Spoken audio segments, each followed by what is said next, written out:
दंतेवाड़ा से बड़ी खबर मिल रही है कि जवानों को बहुत बड़ी सफलता मिली है, क्योंकि मुठभेड़ के बाद 3 नक्सलियों के शव बरामद कर लिए गए हैं, जिसमें 25 लाख का इनामी नक्सली सुधाकर भी मारा गया है। मुठभेड़ के बाद तलाशी अभियान जारी है।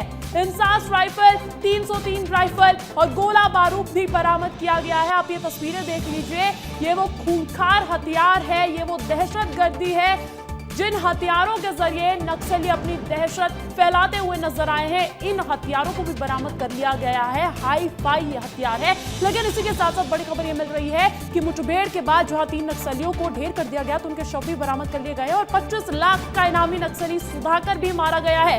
मुठभेड़ के बाद तलाशी अभियान अभी भी जारी है। सर्च ऑपरेशन चलाया जा रहा है और लगातार जो है हथियार बरामद किए जा रहे हैं। इंसास राइफल, 303 राइफल और गोला बारूद भी बरामद किया गया है। ये तस्वीरें, एक्सक्लूसिव तस्वीरें आपको दिखा रहे हैं। आपको नजर आ रहे होंगे जवान यहां पर लौटते हुए और दूसरी तरफ आपको नजर आ रहे होंगे हथियार, गोला बारूद, इंसास राइफल, 303 राइफल और गोला बारूद। ये सारी तस्वीरें आपको नजर आ रही होगी। अब 4 तस्वीरें और देख लीजिए आप। दंतेवाड़ा में दम तोड़ता नक्सलवाद की 4 तस्वीरें हैं। दंतेवाड़ा में मुठभेड़ हुई, 3 नक्सली ढेर कर दिए गए, जिसमें से इनामी नक्सली 25 लाख का इनामी नक्सली सुधाकर का नाम सामने आ गया है और अब जवान वापस लौट रहे हैं। बहुत बड़े ऑपरेशन को अंजाम देने के बाद जवान वापस लौट रहे हैं। हालांकि सर्च ऑपरेशन अभी भी जारी है। तो वहीं सीएम ने ये भी बोल दिया है कि ये जो अभियान है, ये जो प्रहार है, कड़ा प्रहार, ये लगातार जारी रहेगा, नक्सलवाद पर जारी रहेगा। ये जो कड़ा प्रहार किया जा रहा है, मुख्यमंत्री ने भी साफ कह दिया और इसी के साथ साथ डिप्टी सीएम अरुण साव ने भी कह दिया। क्या कहा है वो भी सुनिए। प्रदेश में नक्सलवाद के साथ सरकार और हमारे सुरक्षा बल के जवान लड़ रहे हैं और सफलता भी मिल रही है। आज फिर झीरम घाटी क्षेत्र में मुझे जानकारी मिली है कि मुठभेड़ वहां जारी है और सफलता मिल रही है। तो मैं सुरक्षा बल के जवानों को फिर से नमन करता हूं, उनके साहस को नमन करता हूं और जो माननीय गृह मंत्री अमित शाह जी का जो संकल्प है 31 मार्च 2026 तक नक्सलवाद को पूरे देश से समाप्त करना, हमको पूरा विश्वास है कि उनका संकल्प पूरा होगा। अभी बैलाडीला के पहाड़ियों में बड़ी घटना हुई, बड़ी सफलता सुरक्षा बल के जवानों को मिली और दंतेवाड़ा में भी जो आज सफलता मिली है, मैं सुरक्षा बल के जवानों को बहुत बधाई और शुभकामनाएं देता हूं। निश्चित रूप से मार्च 2026 तक देश और बस्तर से सशस्त्र नक्सलवाद पूरी तरह से समाप्त होगा। और चलिए इस पर ताजा अपडेट्स भी ले लेते हैं। संजय ठाकुर मेरे साथ, मेरे सहयोगी लाइव जुड़ गए हैं। संजय, मुठभेड़ पर ताजा अपडेट्स क्या मिल रही है? क्योंकि जानकारी यह है कि सुधाकर, जो कि एक 25 लाख का इनामी नक्सली था, उसको भी ढेर कर दिया गया है। बहुत बड़ी खबर है कि सुधाकर को पुलिस ने मार गिराया है और सुधाकर के साथ इस बार बस्तर में अब तक 6 स्टेट कमेटी मेंबर्स या स्पेशल जोनल कमेटी मेंबर्स को फोर्स ने ढेर किया है। ऐसा पहली बार है जब फोर्स नक्सलियों के स्टेट कमेटी मेंबर्स तक पहुंच रही है, क्योंकि इसे अगर मैं नक्सली संगठन की बात करूं तो नक्सली संगठन में तीसरे नंबर के पायदान पे होते हैं स्टेट कमेटी मेंबर या स्पेशल जोनल कमेटी मेंबर। इस वक्त मैं बस्तर आईजी पी सुंदरराज जी के कमरे के बाहर हूं। कुछ ही देर में वो एक प्रेस वार्ता को संबोधित करने वाले हैं, जिसमें वो बताएंगे कि कैसे फोर्स ने इतनी बड़ी सफलता को हासिल किया। तो क्योंकि एक बहुत बड़ी मुठभेड़ हुई है और जिसमें सुधाकर के साथ 3 नक्सलियों को ढेर किया गया है, अन्य 2 जो नक्सली हैं उनकी पहचान करने की कार्रवाई की जा रही है।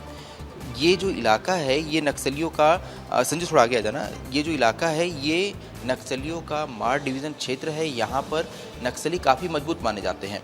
इंद्रावती नदी के किनारे बसा ये पूरा इलाका है और इंद्रावती के पार के इलाके में नक्सलियों ने अपने संगठन को काफ़ी मजबूत कर रखा था। यही वजह है कि सुधाकर जैसे कई बड़े स्टेट कमेटी और सेंट्रल कमेटी मेंबर्स जो हैं वो इस इलाके को महफूज समझकर इस इलाके में डेरा जमाकर बैठे हुए थे। और इसके बाद जब लगातार यहाँ फोर्स को इन नक्सलियों के इनपुट्स मिल रहे थे तो फोर्स ने यहाँ पर कार्रवाई शुरू की और कार्रवाई करने के बाद लगातार वो जो है नक्सलियों के घर तक पहुँचे और वहाँ जाकर उन्होंने इतने बड़े मुठभेड़ को अंजाम भी दिया। सर माफ़ी चाहता हूँ, आप प्रेस कॉन्फ्रेंस करने वाले, मैं लाइव हूँ, अगर आप 2 मिनट बस बता पाएँ, डिटेल्स अगर बता पाएँ मुझे। जी सर बस ये बता देंगे सर कौन कौन से नक्सली थे? जी जी जी मैं लाइव था तो सर एक अगर कॉन्फ्रेंस कर ले तो उसके बाद फिर ठीक है। तो सर कॉन्फ्रेंस करने वाले हैं, जानकारी देने वाले हैं कि कौन से नक्सली जो हैं वो इस इनकाउंटर के दौरान जो है मारे गए हैं और कैसे फोर्स को इतनी बड़ी सफलता मिली। लेकिन अंजलि, सबसे खास बात यही है कि एक बार फिर से एक स्टेट कमेटी मेंबर जो है वो पुलिस के हत्थे चढ़ा है, उसे फोर्स ने ढेर करने में सफलता हासिल की है। और जैसा मैं बता रहा था कि एक सेंट्रल कमेटी मेंबर चलपति, इसके अलावा 6 स्टेट कमेटी मेंबर्स जो हैं उन्हें अब तक फोर्स ने ढेर किया है। ये अपने आप में ही बहुत बड़ी सफलता है, क्योंकि ऐसा पहली बार है स्टेट कमेटी है सफलता है। ये सफलता पुलिस की नई जो रणनीति है, बदली हुई रणनीति है, उसके तहत है, जिसमें फोर्स द्वारा अब लगातार बड़े ऑपरेशंस किए जा रहे हैं। हर ऑपरेशन में मिनिमम 500 से ज़्यादा जवान जो है वो निकलते हैं। एक पूरे एरिया को घेरा जाता है, इसके बाद वहाँ सर्च ऑपरेशन चलाया जाता है और उसके बाद वहाँ एनकाउंटर को अंजाम दिया जाता है। तो अगर जैसे ही बस्तर आईजी प्रेस कॉन्फ्रेंस शुरू करेंगे, मैं उनके पास चले जाता हूँ। सर, आप शुरू करने वाले हैं? जी, बस्तर आईजी सीधे सुन लेते हैं, बस्तर आईजी सुन लेते हैं सीधे। जी सर, चालू करते हैं।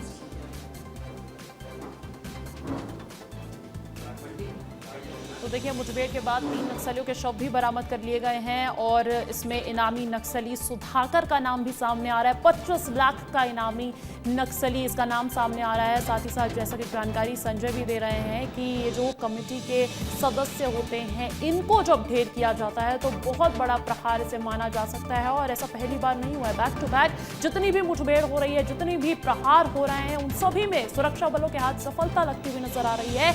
और देखिए, अभी थोड़ी ही देर में प्रेस वार्ता भी होने जा रही है, जिसमें और भी आधिकारिक जानकारियां होंगी, आधिकारिक पुष्टि मिलने जा रही है। बीजापुर की सीमावर्ती इलाका में प्रतिबंधित एवं गैरकानूनी सीपी माओवादी संगठन की माओवादी कैडर की उपस्थिति के आसूचना के आधार पर जिला दंतेवाड़ा का डीआरजी बस्तर फाइटर का टीम नक्सलवादी अभियान के लिए रवाना की गए थे।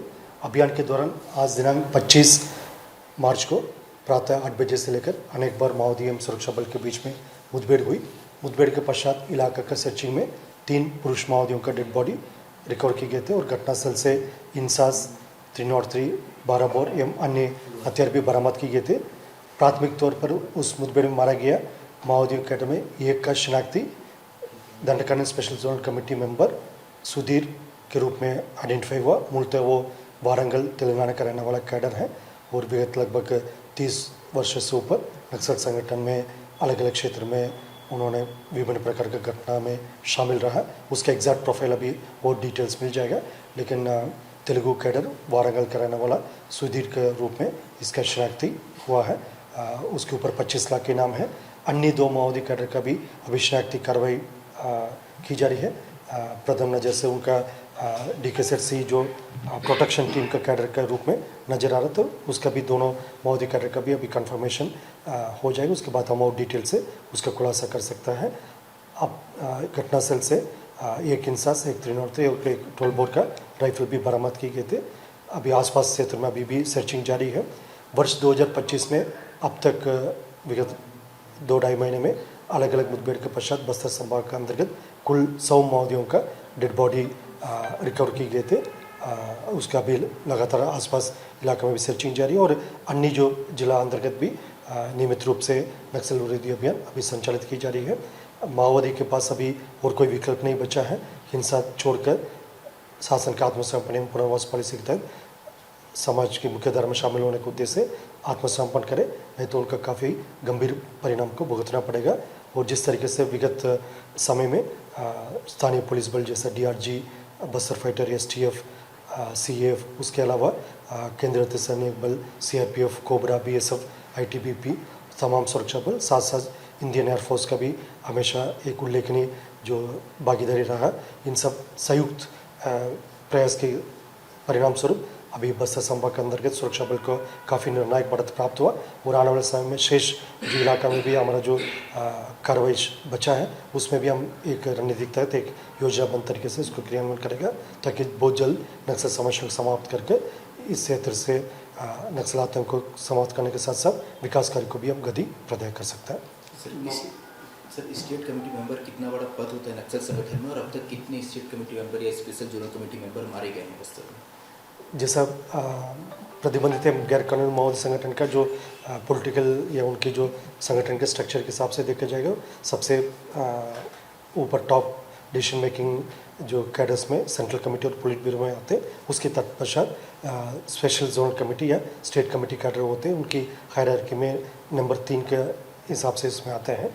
अब तक बस्तर संभाग के अंतर्गत विगत समय में अलग अलग मुठभेड़ के पश्चात जैसे DK-SEC कैडर का शंकर का उनका विनय और जैसा कार्तिक, इस प्रकार का 5 और DK-SEC मेंबर विगत 14 महीने में उनके डेड बॉडीज रिकवर किए गए थे। और जैसा वर्ष 2024 और 2025 में उल्लेखनीय बात यह तो बस्तर IGP सुंदरराज को सुन रहे थे आप। साफ कह दिया है कि नक्सलियों के पास और कोई विकल्प नहीं बचा है, उन्हें या तो मुख्य धारा में लौट जाना चाहिए, सरेंडर कर देना चाहिए, या इस तरीके की कार्रवाई लगातार जारी रहेगी, क्योंकि संकल्प है 2026 तक नक्सलवाद का खात्मा।